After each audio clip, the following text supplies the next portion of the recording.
Hello everyone and welcome back to Star Wars Battlefront 2 with me, Longclaw Valerian Steel, where we always deliver. Well, I'm all done with the prologue and I'm now making my way to my unit's ship, and I'm going to try to take on the Battle of Endor. Now everybody knows Endor plays a big part in the main Star Wars movies, and I'm really excited to see how it's represented in this game. So far, the footage I've seen and the way that the game has basically delivered, I'm really impressed.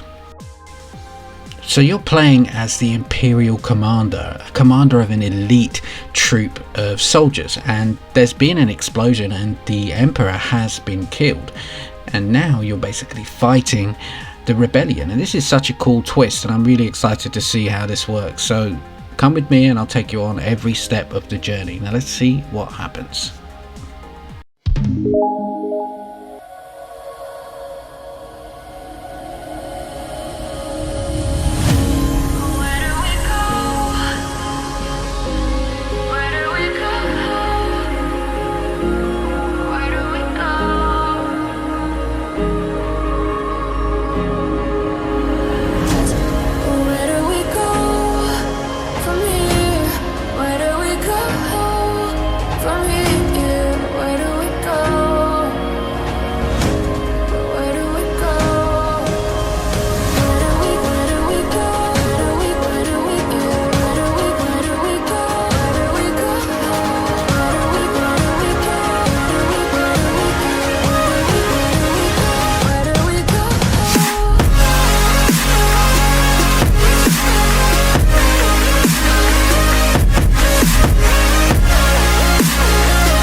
So we all know how the story works at Star Wars, and it's a familiar story for most people. It's been something that's been part of everybody's lives, no matter what generation you're from. There's always something in the Star Wars universe that's coming out or coming up, and this is a really exciting way of spinning the whole Star Wars story.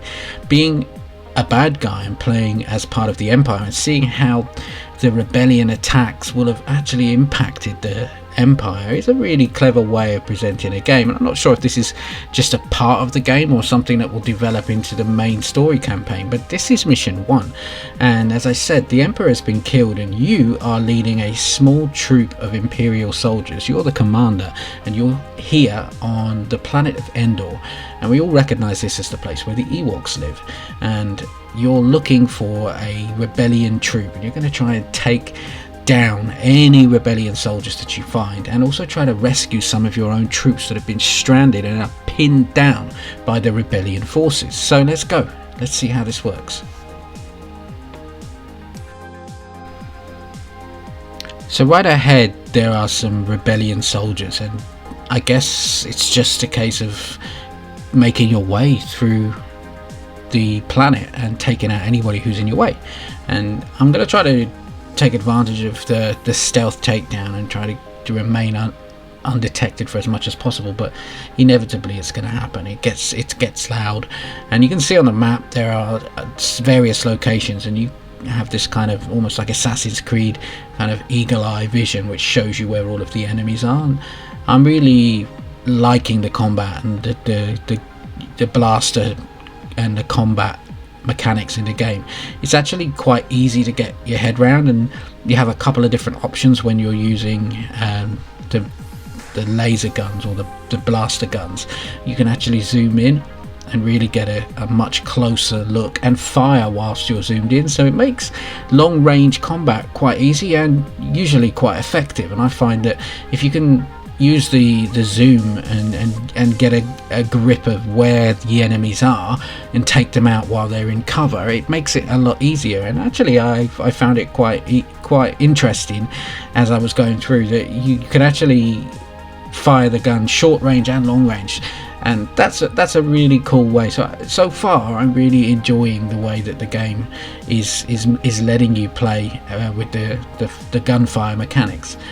And of course there are these kind of robot walker things here, and they're essentially being operated by the rebellion, and you've got to take them out and blow them up. And I'm basically trying to get into this building here, and there's a few people outside of it, and What I also like about this is the Imperial soldiers, the troop that I'm sort of working with, and the Empire sort of forces that I've just congregated with are quite effective as well, so you can rely on them taking out a lot of the bad guys while you're doing your bit. They're also working. It's not one of those games where you have to do all the heavy lifting. Here we're trying to get into the spaceships, and it's so cool. I mean, we all know that the TIE fighters are some of the coolest thing, and you never get to fly them because it's always the rebellion forces and in their jets and being chased by the TIE fighters. To be in a TIE fighter, it's so cool, and I'm really happy that we get to fly it. And actually, the flight control and the flight mechanics are not that hard to master either, so I'm actually enjoying. I'm not being frustrated at all by trying to master lots of different game mechanics all at once. It's actually a really easy way to get your head around it, and you're taking out all of the enemy bombers before your main ship can be repaired. And it's literally the flip side of what you're used to seeing in the Star Wars movies, which is always the good guys taking out the bad guys and the good guys trying to bomb. We're now trying to stop the good guys from bombing our bases, and that makes it's very refreshing. Once you've killed enough of the TIE fighters, it's time to rendezvous with your major Star Control. Now, the Emperor, as I said, has been killed, but he left contingency plans in place in the event of his death, and there are still things that he expects to be done in the name of the Empire, and he's now being represented by a hologram of himself inside one of his kind of soldier suits. So there are more instructions. Let's see what happens in mission 2. I hope you're enjoying this. Happy Star Wars Day, and may the Force be with you all.